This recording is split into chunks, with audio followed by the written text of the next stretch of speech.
Salut les amis, j'espère que vous allez bien. Bonne fin de café à tous. Alors comme vous vous en doutez, et si vous connaissez la chaîne depuis longtemps, vu l'éclairage, nous sommes encore je suis encore en nocturne. Et puis la coupe de cheveux parle d'elle-même. Les cheveux sont un peu dans tous les sens, mais bon, c'est le concept, hein, vous savez.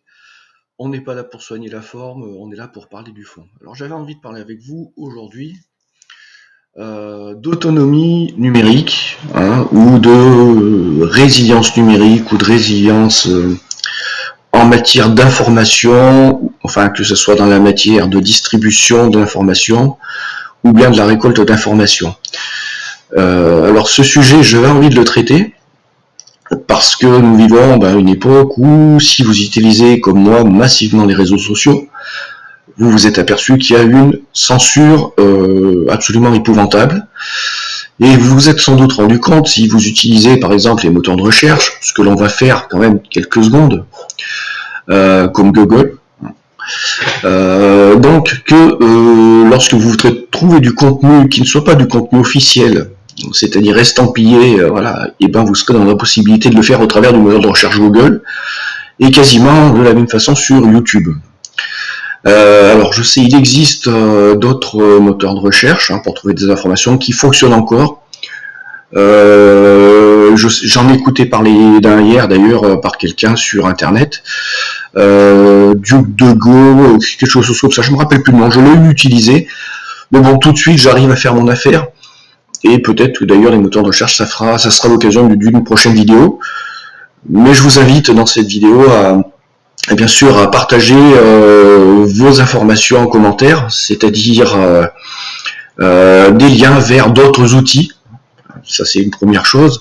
Des liens et le nom des moteurs de recherche que vous utilisez qui permettent d'être clean au niveau pub, mais également d'aller fouiller dans le vrai internet, c'est-à-dire pas de ce qui ressemble maintenant chez Google à une boutique en ligne, et à une page et à une vitrine où on va vous vendre tous les articles de presse officiels. Donc je vous invite à tout ça. Bien sûr, dans le contexte, je vous invite également à suivre cette vidéo, non pas sur YouTube, mais de vous rendre sur la chaîne, ma chaîne Odyssée qui s'appelle Photovoltaïque et Autonomie, dont il y aura le lien sur la vidéo, et je mettrai également le lien qui vous permettra de vous créer un compte, et sachant que ce système a un système de crypto-monnaie, qu'il n'y a pas de publicité, qu'il est pour l'instant est totalement sans censure, et que aussi bien le diffuseur de contenu que la personne qui consulte du contenu reçoit une rétribution en crypto-monnaie. Alors elle a une très faible valeur, mais bon, je pense que ce système voit un bon avenir. Donc voilà, je préfère que vous consultiez mes vidéos sur ce média, déjà pour vous séparer de ces médias qui sont gavés de censure. D'ailleurs, hier j'ai passé 1h30 à regarder une vidéo, c'était absolument plus sur YouTube, sur ma box TV, puisque les programmes télé, mis à part le foot, avec mon fils, pour regarder du lien, puis parce que j'aime encore ce que j'appelle un art quand c'est bien pratiqué, je regarde la télévision. Mais voilà, je voulais parler maintenant là, de cette résilience numérique. Alors, la plupart de ces outils, je les ai utilisés, et je les utilise. Je vais vous donner mon commentaire, je vais vous dire si je les utilise encore ou pas, et puis à la fin de ce live, nous partirons peut-être quelque part où vous vous attendiez pas, dans un domaine qui pour vous est peut-être une nouveauté si vous êtes jeune, mais pour ceux qui ont de la bouteille, pour quelque chose qui en son époque et en son temps a fait un sacré boulot, et qui peut-être revenir, allez savoir. D'ailleurs voilà, je vous montre l'image, peut-être que ça va vous inspirer. Je coupe. Alors, face à la censure, je me suis dirigé, la censure et en fait la pénurie d'informations, je me suis très rapidement dirigé sur Telegram, pour plusieurs raisons. C'est que Telegram est présent sur Android, iPad et sur PC et Mac. Voilà, ce logiciel qui fonctionne un peu sur le principe de WhatsApp est disponible sur toutes les plateformes, et voilà, il fonctionne super bien. Et je sais que des journalistes maintenant, par exemple, prenez le cas d'Alexis Poulain, qui travaille beaucoup pour Russia Today, et pas que, lui est obligé de diffuser ses contenus également sur un canal Telegram dans lequel il a pu récupérer peut-être quasiment 20% des abonnés qu'il avait sur les autres réseaux sociaux, et il diffuse ses informations en contenu là-dessus. Il y a des canaux d'information divers et variés, canaux Gilets jaunes, canaux information coronavirus. Alors il y aura de l'officiel et du non officiel, à vous de choisir. Enfin bref, j'y ai monté un canal d'information qui s'appelle, je sais plus d'ailleurs, ah oui, 10 plus 7, et ça écrit en lettres manuscrites, 10 et le plus, avec le code plus, hein, où je relais les informations. Pour l'instant, je ne sais pas si je vais continuer à le faire, je me pose la question. J'avais dit que je m'étais fixé un seuil de 50 personnes dans un premier temps en abonnés, et puis par la suite 100 délai d'un mois. Et il semble que je stagne à 43 personnes depuis un bon temps, alors que je diffuse beaucoup de contenu. Je prendrai une décision, parce que pour moi, si tu veux, si j'arrive pas à décoller plus, ça veut dire que ça fait pas le boulot. Et que les gens sont pas prêts. Mais bon, Telegram, quoi qu'il en soit, il y a des canaux avec éminemment beaucoup d'abonnés. Si vous voulez partager et avoir accès à de l'information, je vous invite à utiliser Telegram. Perso, il est installé sur mon PC, et comme utilisateur standard, et puis sur mon téléphone.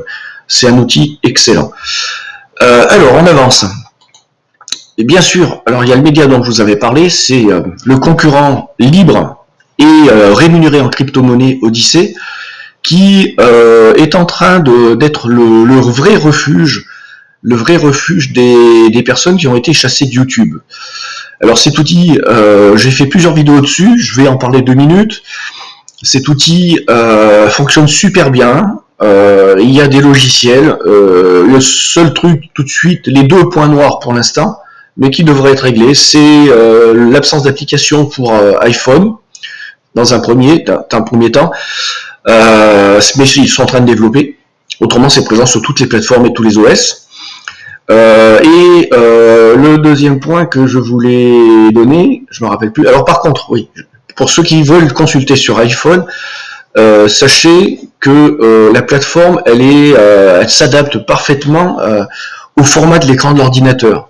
Donc même si vous allez sur l'URL, vous créez votre compte, vous aurez quelque chose qui aura un rendu qui sera similaire à l'application, et très très très proche de l'application. Donc ça, c'est un bel exploit du point de vue du développement et de l'infographie.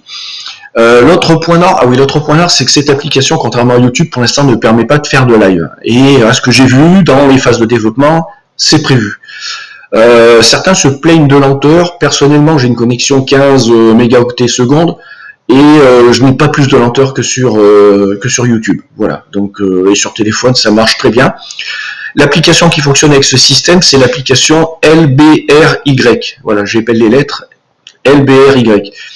Les LBRY et Odyssey considéraient que c'est la même chose. Si vous voulez en savoir plus, regardez les vidéos de la chaîne. Je suis en train de migrer progressivement et totalement sur ce système qui a un autre avantage, c'est qu'il vous permet de diffuser et d'accéder non plus qu'à des vidéos, mais également à des articles en ligne. Ce qui est super pratique. En exemple, hier, une personne m'a posé une question parce que sur de la technique, sur le photovoltaïque. Au lieu de lui répondre en faisant une vidéo ou de lui répondre en faisant un texte, que lui seul aurait certainement vu en réponse, j'ai fait un post sur ma chaîne en tant qu'article, j'ai collé la photo, ou l'image, j'ai mis le texte explicatif, et ça s'est venu se superposer à ma chaîne. Donc on va aller la voir, la chaîne, et je vais vous montrer la chaîne en question. Donc j'avais fait une première vidéo le matin, hier j'ai été hyperactif, le terme hyperactif il peut dire, sur les groupes électrogènes, et par la suite j'ai fait un complément d'information.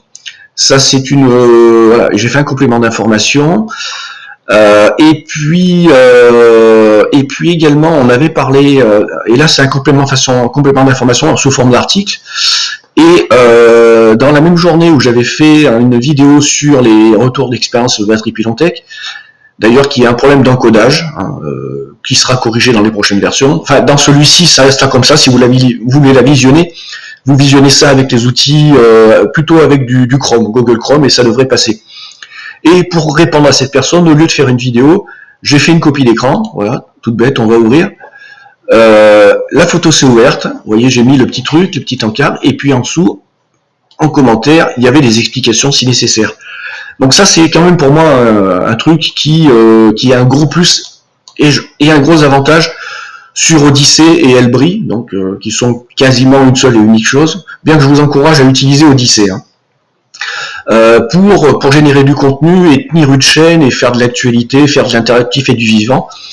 Voilà, pour moi, c'est le média révolutionnaire du moment, qui est le refuge de toutes les personnes qui sont bannies, et croyez-moi, il y en a de plus en plus. Alors, un réseau social, si vous voulez avoir un clone de Facebook, parce que vous êtes fait bannir de Facebook, vous avez le réseau social Parler. Alors ce réseau social Parler, c'est vraiment un clone. L'application existe sur Android, je l'ai installée, elle fonctionne bien. Je présuppose qu'elle est également sur iPhone. Alors Parler, c'est un média qui a été créé en concurrence à Facebook qui faisait de la censure. J'ai un compte, j'ai regardé, je me suis abonné. Bon, tout de suite, le truc que j'ai pu remarquer, c'est que c'était un lieu de très très grande et très très forte activité de pro-Trump. Voilà, c'est assez, ça m'a marqué. Donc, je ne vous ouvrirez pas ma page, mais voilà, ce média fonctionne super bien et c'est une très bonne alternative à Facebook. Alors, bien sûr, vous avez le célèbre VK. Alors normalement, je dois avoir le lien sur le... Je ne l'ai plus d'ailleurs, tiens, c'est bizarre. Bon, qu'est-ce qui s'est passé? J'ai peut-être une connerie sur les icônes. VK. Allez, Google me censure VK. Ah, login. Bon, alors j'aurais tout juste VK. Vous avez l'application VK. Voilà, profil supprimé. Alors justement, j'avais supprimé mon profil VK puisque je voulais en recréer un autre. Mais par le biais des cookies, certainement, ce média fonctionne bel et bien toujours. Et c'est un réseau social, alors là, qui sera du côté russe. Et du côté, vous trouverez beaucoup d'activistes qui seront plutôt pro-russes. Voilà, donc vous en avez un peu pour tous les goûts. Vous avez l'alternative VK, je l'ai utilisé, je l'utilise encore. Là, je compte recréer un compte, hein, c'est simplement pour ça. Vous regardez, votre profil a été supprimé, c'est moi qui l'ai supprimé. C'est pas de la censure. Bien qu'il y ait de la censure sur VK, je vous le confirme. Alors ensuite, une autre application que je n'ai pas utilisée, mais j'ai recherché, qui est recommandée par Monsieur Snowden. Alors l'avantage, c'est qu'elle va être présente sur Android, iPad, iPhone et Windows, ce qui n'est pas une mince affaire. Et pas sous Windows, vous pouvez passer sous Mac d'une certaine façon. Et Signal, vous le trouvez sur Linux également. Donc, je connais pas cette application, je suis pas allé la voir, je ne l'ai pas téléchargée parce qu'en fait tout de suite j'ai ce qu'il me faut. Mais je voulais vous signaler qu'il y avait cette application qui pouvait faire office de messagerie et qui était celle préconisée et qu'utilisait fréquemment Monsieur Edward Snowden. Alors, continuons. Donc ça, cet article, on va fermer ça. Alors, pour vos messageries vraiment privées, vraiment restreintes, j'utilise aussi cette petite application, ça fait un moment que je l'ai pas utilisée, qui s'appelle Ricochet.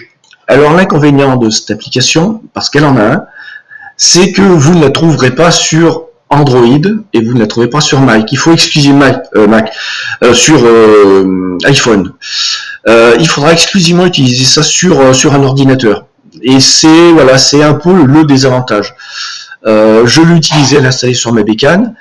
Sachez que c'est très pratique et puis que c'est relativement sécurisé. Voilà, ça c'est. Alors ensuite.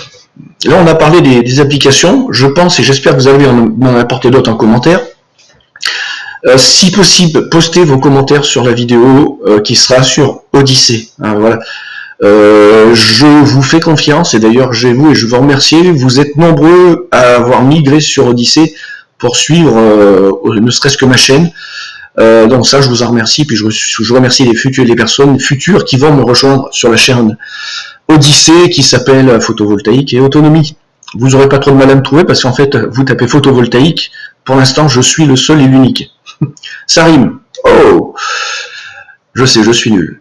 Alors ensuite, un système que vous ne connaissez peut-être pas, que j'ai pratiqué de longues années.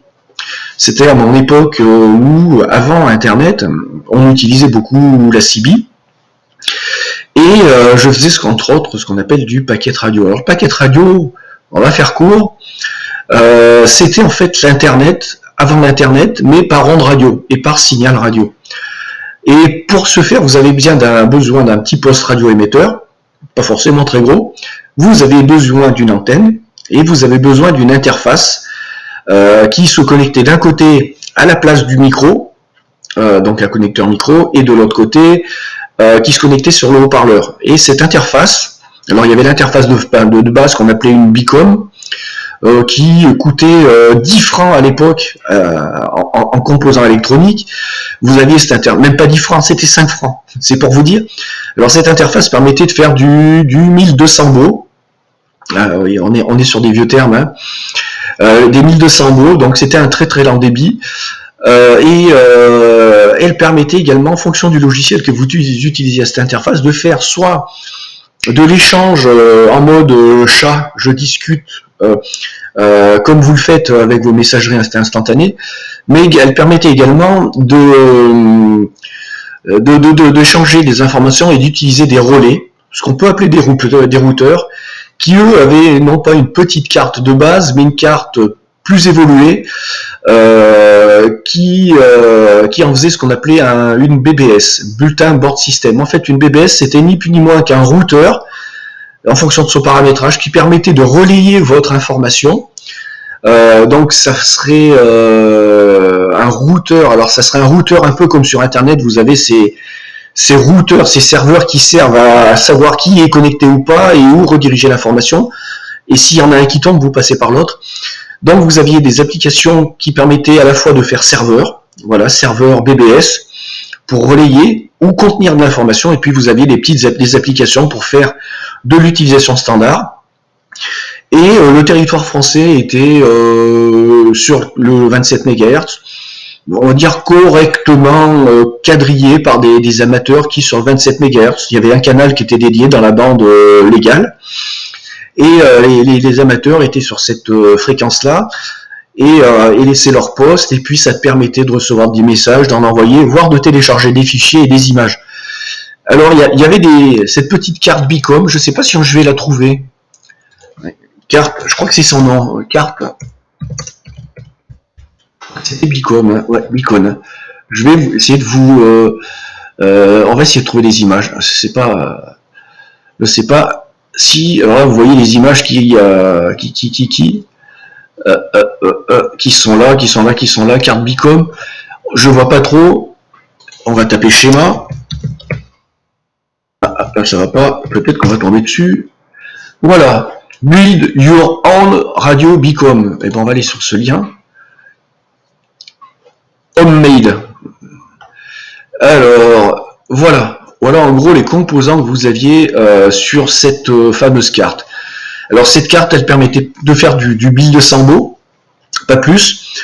Ça fonctionnait très bien. N'importe quel novice pouvait fabriquer cette carte. Et il n'y avait pas besoin forcément d'imprimer un circuit imprimé pour faire ces cartes-là. Vous achetez vous savez, ces cartes qui sont micro-perforées, enfin qui sont déjà perforées, qui ont des surfaces en cuivre. Vous achetez ça, vous faites ça vous-même. Ça vous revient primodique et ça fonctionne. Ensuite, bien sûr, il faut faire la connexion. Il y a la connectique avec les connecteurs adéquats sur votre radio. Alors moi, j'utilisais ça avec une CB de base, hein, et sur un canal sur lequel on se retrouvait fréquemment. Voilà, donc est-ce que je vous mettrai les liens ou pas? Oui, dans la vidéo, je vous mettrai les liens. Ça vous permettra d'avoir une base. L'intérêt de ce dispositif, c'est que supposons que vous soyez dans une résilience numérique extrême et totale, et que vous vouliez avoir une alternative à l'Internet, en cas de fail d'Internet ou de saturation pendant une période indéterminée ou autre. C'est des théories que les gens balancent éventuellement, qu'il pourrait y avoir un shutdown d'Internet, soit par un problème de piratage, soit par un complot quelconque. Bon, au-delà de ça, c'est vraiment un système qui est sympa. et qui est très fonctionnel. Après, il y a des interfaces différentes et autres que celle-ci qui permettent par exemple de décoder du RTTY, voire d'autres protocoles qui sont des protocoles de transmission numérique d'information par les fréquences radio. Alors bien sûr, le RTTY, c'était sur d'autres bandes de fréquences, pas forcément, et pas le 27. Si, il peut y avoir le 27. De la même façon, ah oui, si, RTTY, c'était ce truc. D'ailleurs, je vais le taper, tiens, on va taper RTTY. Parce que ça fait très longtemps que ça, le trafic des radios amateurs en RTTY. Il faudrait trouver des images. On va aller sur images. Alors le RTTY, de mémoire, c'était un système, si je dis plus de conneries, Arduino RTTY modem. Tiens, vous voyez d'ailleurs, il y a des gens qui se sont tracassés le cul. Ça me plaît ça. Bah, étant donné que j'ai de l'Arduino, ah, c'est peut-être une solution. Donc le RTTY. Le RTTY permettait si ma mémoire est bonne, de pouvoir transmettre des images que vous voyez en direct s'afficher à l'écran, pixel par pixel et ligne par ligne en fonction de la vitesse de transmission. Si ma mémoire est bonne. Hein. Donc là, j'ai mis une réserve. J'en ai fait aussi. De la même façon que ces interfaces, vous pouvez encoder ou décoder du Morse, mais avec d'autres types d'interfaces. Je continue. Alors, ce qui est important de savoir dans ce fameux système paquet radio, déjà, voilà, vous avez des interfaces qui étaient plus sophistiquées, plus importantes que la Beacon. Vous voyez, qui était à 1200 baux, c'était des interfaces qui étaient à 9006 et ça fonctionnait à 9006. Mais on peut trouver des interfaces qui sont plus performantes, qu'on peut acheter, et puis j'en ai trouvé quelques-unes. Donc là, vous avez un schéma pour un autre type de carte son, carte interface universelle via carte son, paquet, SSTV. Ah non, voilà, j'ai fait, voilà, c'est le SSTV, c'était pas le paquet, le RTTY. Le SSTV, c'est cette transmission d'image, ligne par ligne, pixel par pixel. C'était assez intéressant, tu savais jamais à quoi t'attendre. Alors parfois, tu avais une photo avec une bonne amie et des nichons, mais c'était quelque chose, voilà, tu te faisais ta petite collection. Alors, si le signal radio était faible, tu te retrouvais avec du pixel de merde, des parasites sur cette image. Mais c'était quelque chose qui a vraiment un côté fun. Alors, on va rentrer dans le nerf vif du sujet. Donc, si vous n'êtes pas du tout bricoleur et que ce que je viens de vous dire, ça vous parle et ça vous dit tiens, ça serait peut-être intéressant en tant que survivaliste ou autre d'explorer cette piste, vous pouvez trouver des boîtiers, des modules qui sont fabriqués et qui ont la capacité de faire tout le boulot que je vous ai précité. Ça, c'est extrêmement important. Alors le prix, par contre, voilà, on est sur des prix 139 balles. Ça se branche sur port USB, donc il faut obligatoirement un PC. Bien que j'ai trouvé des applications sur téléphone qui étaient assez amusantes, j'espère que j'aurai les liens encore, qui permettaient pas de faire ce que ça fait ça, mais qui permettaient de mettre un pied à l'étrier si vous avez au moins un récepteur, voilà, pour vous faire une idée. Et donc, l'important c'est que vous avez ceci, mais ceci doit se raccorder ensuite du côté à votre prise micro et de l'autre côté à votre sortie son. Pour ce qui est de vos émetteurs, et puis ça se raccorde par USB à votre PC. Alors vous comprendrez peut-être l'architecture que je pense avoir ici, qui est l'architecture en gros du principe. Vous avez votre antenne, vous avez votre poste radio amateur. Alors là, on est sur des fréquences qui ne sont pas les fréquences 27 MHz légales et légalisées. Et vous avez cette fameuse interface, et puis l'ordinateur. Voilà. Alors que ce soit la Beacon que je vous avais dit précédemment, ou celle dont on parle maintenant. Voilà, vous avez ce modèle-là. Elle fonctionne avec les ordinateurs que vous voyez. Par contre, ce qui est intéressant, c'est qu'il faut le logiciel. Et moi, ce que j'aurais voulu, ce que j'aurais aimé, c'est qu'il nous mentionne les logiciels avec lesquels ça fonctionne le mieux en lien, sachant que des logiciels, il en existe, et j'en ai fait une recherche. C'est plus les logiciels que j'utilisais à l'époque, puisqu'à l'époque c'était du Windows 95, hein, si je ne m'abuse, voire du 3.11, je crois même. Ça remonte à loin, les amis. Oui, ça doit être ça même. Ça devait être du 3.11 à cette époque-là. Ça date. C'est pour vous dire que c'est une technologie robuste, c'est que ça date. Alors, on avance. On avance. Là, je suis arrivé sur un autre site. Soundcard Interface. Voilà, ce matin, j'ai pas le langage. Donc, vous avez d'autres cartes qui sont censées faire la même chose. On va aller sur les prix les plus triviaux. Une à 99 €. Et puis en savoir plus. En savoir plus. Moi, ce qui m'intéresse, c'est les protocoles. Mais normalement, j'avais vérifié cette carte-là fait du paquet radio. Voilà. Hein. On va regarder dans la rubrique téléchargée, qui n'est pas une rubrique téléchargée d'ailleurs, c'est juste une rubrique accessoire. Vous avez des faisceaux pour faire ces fameux câblages.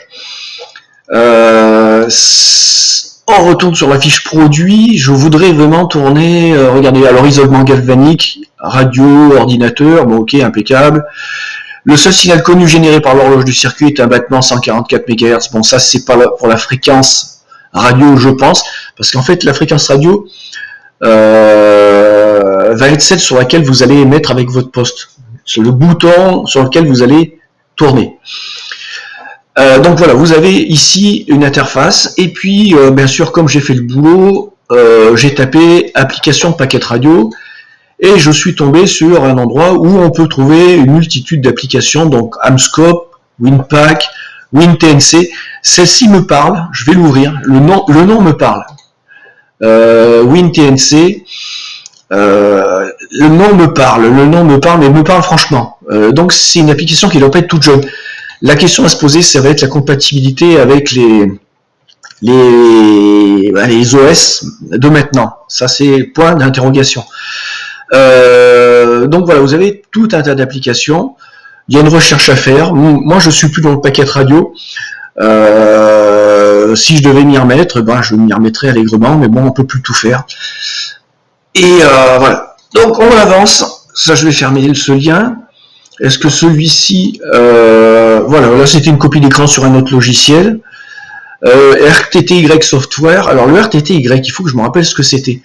Ah oui, je crois que le RTTY, en fait, c'était un mode qui permettait d'avoir en mode un peu comme un Telex sur votre ordinateur, l'affichage des news diffusées par des radios internationales. Par exemple, à cette époque, vous avez l'Union soviétique ou l'URSS qui avait des postes d'émission paquet radio sur des fréquences bien connues et qui émettaient de l'actualité en parallèle de la radio conventionnelle. Alors, pour vous, ça, sur le micro, sur le haut-parleur de votre radio, vous entendiez du... Enfin, c'était du Pac-Man, quoi. Hein. Et sur le paquet radio, c'était autre chose. Et sur le SSTV, c'était un mode de signal qui était totalement différent également. Et puis pour le Morse, vous connaissez. Morse qui se décode très très bien avec les interfaces. Hein. J'ai pu faire l'expérience. Alors là, ensuite, paquet radio live and through open source software. Donc là, c'est un article qui me semble intéressant. Plus qu'il y a déjà le schéma de base, de principe de fonctionnement. Je l'ai pas lu jusqu'en entier. TCP/IP. Alors, ce qu'il faut savoir, c'est que ce système de paquet radio, en fait, fonctionne exactement sur le même principe qu'Internet. Hein. Vous avez à des endroits, vous avez des bulletin board system qui servent de relais. Et une des caractéristiques du 24,7 MHz, le CB, c'est qu'en gros, vous avez rarement une portée de plus de 40 km avec les puissances autorisées qui sont peut-être encore de l'ordre de 4 watts.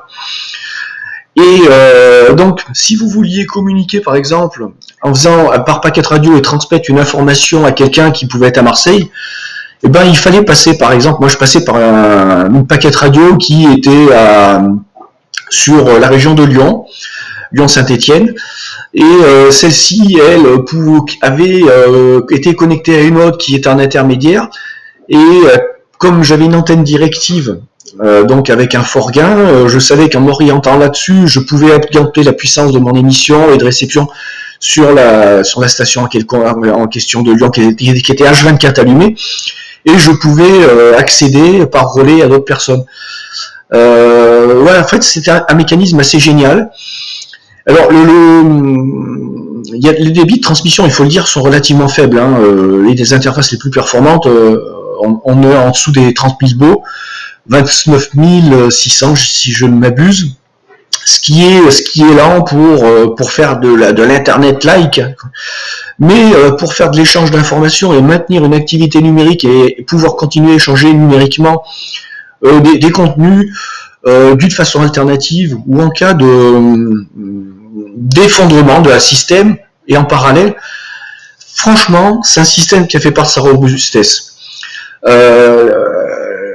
Vous allez par contre être tributeur de ce qu'on appelle le squelch. Par exemple, si vous étiez sur la bande radio FM, le squelch est du temps de commutation de vos radios en mode émission-réception dû aussi à la qualité de votre interface et la qualité de votre logiciel. Ça va dépendre si vous étiez avec un logiciel, une interface complète qui gérait tout de A à Z et qui transmettait, dont l'ordinateur était juste un affichage, ou si vous étiez sur une beacon où le software devait faire lui-même le décodage. Voilà, donc je voulais vous parler de ce truc. Ici, vous allez retrouver toute une page d'applications, voilà, et notamment un truc qui m'a bien fait rire. Je l'avais trouvé, je ne sais plus trop où, je l'ai refermé. Il y a une application sur Android qui permet de décoder plusieurs types de signaux radio. Alors par l'interface du micro, vous mettez votre micro à l'interface en face de votre radio qui va recevoir sur une fréquence des signaux numériques en mode je le fais pas trop bien, je sais. Et puis le truc est censé vous afficher les images par ligne, pour peu qu'il n'y ait pas de bruit aux alentours, venant parasiter le signal radio que vous êtes en train d'écouter. Donc j'ai vu l'application Droid SSTV, Lets You Transmit and Receive Amateur Radio, voilà. Donc il y a une application Droid SSTV. J'y vais par curiosité, voir si ça existe encore. This feature in SSTV Receiving Mode Include, et elle est, tiens, on va aller voir sur Google, elle existe encore et encore. Voilà, donc tu vois quoi. Je te parlais d'un truc, il y a encore des mecs 30 ans après le boom de cette façon de communiquer, où il y avait l'art de la lenteur. Voilà, vous êtes encore vous avez encore des gens qui se la décarcassent et qui viennent bosser sur le sujet. Bon voilà, les commentaires, nul, 7 € de plus de perdu, l'arnaque, nanana. 2020, alors sache mon ami d'ailleurs, que si t'es pas content de l'application, tu peux demander le remboursement. Il y a un endroit où tu peux demander le remboursement et c'est effectif, j'ai fait le test il y a pas longtemps. J'ai téléchargé une application pour le simulateur de vol FS 2020 qui me permet, j'espérais qu'il allait pouvoir me centraliser tout un tas d'informations, dont les fréquences ILS de tous les aéroports. Et en fait cette application ne le faisait pas, donc bon je me suis dit merde, je lui demandais remboursement et le remboursement a été fait illico presto. Voilà. Voilà, alors donc effectivement les avis 3.7 au moins l'avantage ça veut dire que il n'a pas truqué sa note, voilà, parce qu'on peut truquer les évaluations sur les boutiques en ligne. Donc 3.7 pour moi c'est une note correcte pour quelqu'un qui a fait sa petite application dans son coin et qui n'a pas eu de moyen. Alors j'ai pas sourcé le développeur, voir quelles étaient ses productions. C'est quelqu'un qui est dans le monde du radio amateur. Hein. CW, donc on est dans le Morse. Ouais, c'est quelqu'un qui a vraiment focalisé sur le radio amateur, la transmission numérique. Hein. Ouais, donc ça c'est pas une grosse entreprise, c'est vraiment un particulier qui a fait ça, c'est un passionné et un mec qui a des bonnes compétences en informatique et en développement, et pas que sur Android très certainement. Voilà, donc fin de la vidéo. Je vous demande je vous demande comme d'habitude maintenant, ça va être la routine. Je vais pas vous demander du pognon, je vous demande de me suivre sur Odyssée. Hein. C'est là où progressivement vous me trouvez de plus en plus. Allez les amis, à très bientôt. Et puis cette vidéo je vais distribuer cette radio sur les réseaux sociaux. Cette vidéo elle va être distribuée sur les réseaux sociaux dédiés au survivalisme et à la résilience. Je pense qu'elle sera validée parce que en général les administrateurs de ces groupes sur Facebook valide la plupart de mes vidéos, et sur le photovoltaïque. Et là, je pense qu'on est sur un sujet qui est une sorte de résilience et de survivalisme numérique qui peut être intéressant et qui est peut-être très rarement traité par cette population dont je me considère à ma façon faire partie, quoi. Allez, à plus.